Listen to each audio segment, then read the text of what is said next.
नमस्कार, मैं अंजना और आप देख रहे हैं सत्ता शासन न्यूज। आइए बढ़ते हैं आज की बड़ी खबर की ओर।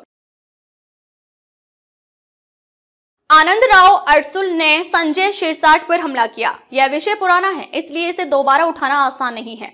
आपको संजय शिरसाट से बात करनी चाहिए कि उन्होंने ऐसा क्यों कहा और उनके मन में क्या है। मुझे लगता है कि मुझे एक बैठक में भाग लेना चाहिए, तो यह आसान नहीं है।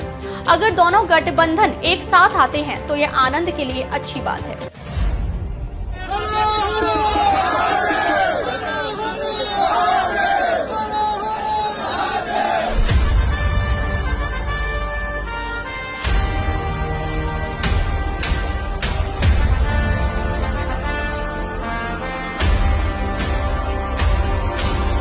मला वाटतं कि समझने वालों को इशारा काफी है।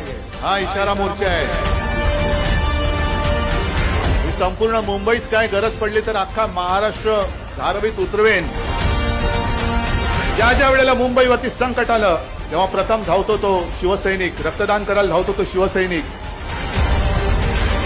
300 फूट घर, 350 फूट घर, 500 फूट घर त्यांना मिळालं पाहिजे। 500 फूट घर त्यांना मिळालं पाहिजे। माझं पक्ष चोरलात, माझं चिन्ह चोरलात, पण माझी शक्ती कशी चोराल तुम्ही? हा आवाज जर का तुमच्या कानापर्यंत पोहोचत नसेल तर हा आवाज तुमच्या कानाखाली उठल्याशिवाय राहणार नाही। सगळ्यांना धन्यवाद देतो। जय हिंद, जय महाराष्ट्र। नेते आहेत तुमच्या शिवसेनेचे, शिक्षक कसं पाहतो?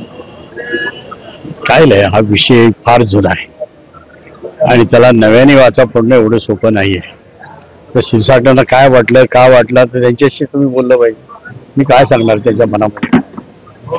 जी शिवसेनेचा ज्येष्ठ नेता आहे आणि मला सगळ्या काही गोष्टी माहिती आहेत, त्यामुळे तेवढं सोपं नसतं। झालं तर आनंद आहे, चांगली गोष्ट आहे। संजय राऊतांनी सामना अब तक ले बस इतना ही। फिर मिलते हैं एक ऐसी ही बड़ी खबर के साथ। तब तक ले नमस्कार और देखते रहिए सत्ता शासन न्यूज।